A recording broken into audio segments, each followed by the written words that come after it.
Hey everyone, welcome to RFD, and today we're going to be talking about airbrushes. So if you're starting off airbrushing, you're going to want to use not this, but definitely an airbrush paint. This is very difficult to get mixed right. You're going to have to thin it, and the problem with this is it doesn't have enough pigment, so when you do thin it, it's going to be very thin, not going to cover very well. So I recommend sticking with the airbrush paint, especially for beginners. When you get more advanced, you can switch to this. So let's get painting. So I've got my Iawata Neo. It's been freshly cleaned. You always want to make sure it's cleaned right before. And I gotta check the pressure. This is the air compressor I'm using. It's just a flat pancake air compressor. As you can see, I am flat on the gauge. Hopefully you can see that. It's a little better. So I need to bump it up. We're gonna bump it up to about 20. So one thing you want to notice on the bottle, it does have some directions right here. This one calls for 40 to 50 psi. I'm shooting at 25. It's a little low. It may come out a little clumpy. What we would have to do on that is add something like a reducer to thin it out. So I'm just using 3 drops of paint. I'm just going to add a drop of reducer. We'll mix it up in the cup. So when you're mixing in the cup, I just have a stick. Get down in there. Just mix it around. And then what I do, you put your finger over the tip here and just slowly pull the pressure back.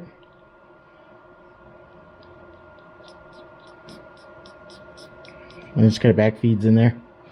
And that should be mixed. As you can see on my table, I test it right here. And just make sure it's coming out good. But I got good spray coming out. We're going to go ahead and get started. Now I'm going to pull pretty far back when I'm doing this overcoat. This is just to get it covered.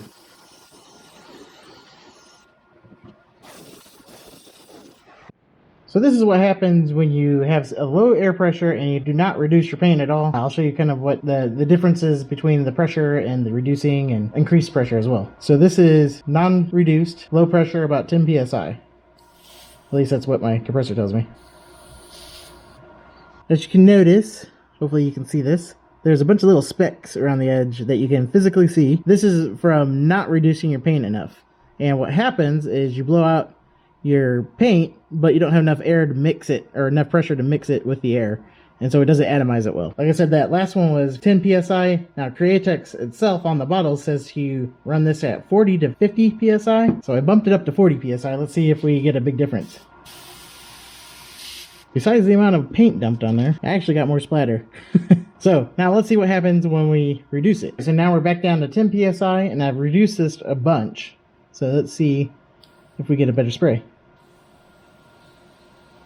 You can see we definitely get a lot more controllable spray. A little bit more control. This is definitely much more clumpy. You can see this is a little bit more fine. But I've also noticed I still have stuff at the edges. That's a function of the airbrush. As far as getting a really fine spray, I don't think you're going to get one with the Iawata Neo. You're going to have to go to something probably in the $100 range to get a good, fine, well-blended spray. This one just doesn't do detail very well either. You can see how it's kind of splotchy. Alright, one other thing to note with the airbrush is how to cut off the air. When you're painting, you engage the air, and then you pull back for the paint, and that allows the paint to flow. But what happens when you just cut that right off? And in fact, it already did it. So if you just cut it off like that, you can get spurts at the very end, but most likely, see how I get a nice spurt? When I just engage the air, so what that does is leave paint on the needle, and it splatters the next time you do it. So immediate cutoff, and then splatter. So to prevent that, all you have to do is engage paint, disengage paint, disengage the air. Alright, we got our base coat on. Now, I'm going to clean out my brush. This is an important step, so I'm going to go over it this once. What I use to clean out my brush, I have a water bottle, and this is just filled with water for right now. I know some people use Windex. I have found water works just fine. Now, my end clean, I do use a cleaner. Spray it in there. I'm just going to kind of work this paint out of the brush. You can also backfeed it. You see a lot of paint comes back out when I backfeed. So I have a little bit left in there. It's not going to drip out real easy. So I'm going to just spray it out. And you see the paint's still a little black. I mean, the spray is just a little black. So we're going to add some in there. You can see it's still got some black in there, but when we hit it with that back feed, look how much black that is now. So what we're doing is we're just cleaning out the chambers in between here and getting all that paint kind of flushed out. And we're not doing an awesome job at this because I don't necessarily need to. That should be pretty clean. So that's just a simple way to clean out your paint in between. Now I'm imitating a creek chub today, so they have a kind of a pearl white belly. Yeah, sorry. Now I'm going to start using the Wicked Golden Yellow. This is Createx Wicked colors. Now there's a difference between Createx's airbrush colors and then their Wicked colors. The Wicked color is a lot better paint. The glass bead inside, it's because it's ridiculously hard to mix. But they're a really good paint. They come out a lot better as far as thinned wise. They just flow through the brush really well. So I'm using this as a mid color. It's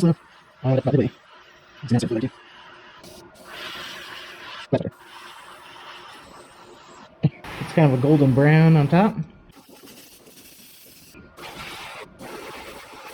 Alright, so I'm going to use something called India ink. India ink is really used for calligraphy, but it works for airbrushing. It's very, very thin, so what I've done is I've reduced my pressure down to 15, and now I should be able to use it in my airbrush just fine. It's very thin, so you have to have a lot of finger control, but we're going to use this as a darkening agent. This is the India ink sepia. If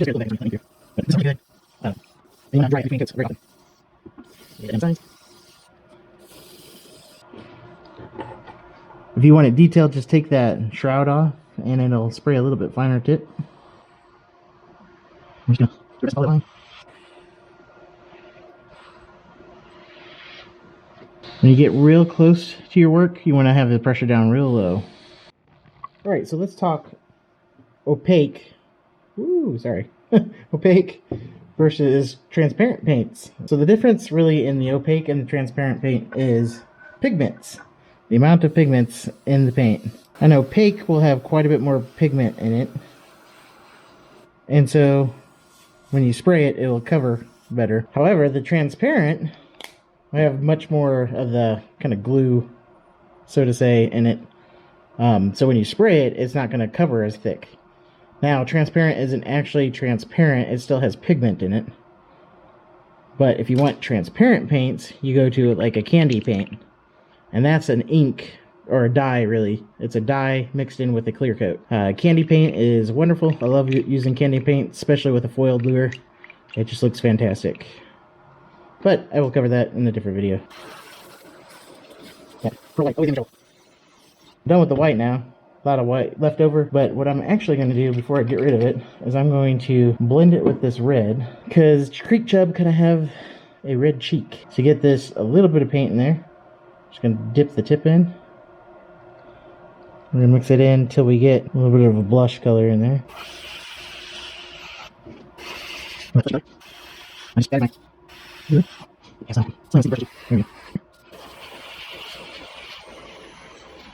Now it's time for doing scales. So with scales, we have a mesh on there. The thing we want to remember about the mesh is we don't want to get the paint underneath the mesh. So I'm using a pearl gray, lightly do the pearl on top of the mesh. But like I said, we're going to keep the pressure down, and by doing that, we're just going to keep our brush kind of back. Now, the more you tilt your angle of spray, so if I spray at this direction, I'm going to get a shadow from the mesh, and you'll see a shadow effect. So if you want kind of a elongated or a more exaggerated scale, you can spray at an angle and get a little bit more exaggeration in your scales.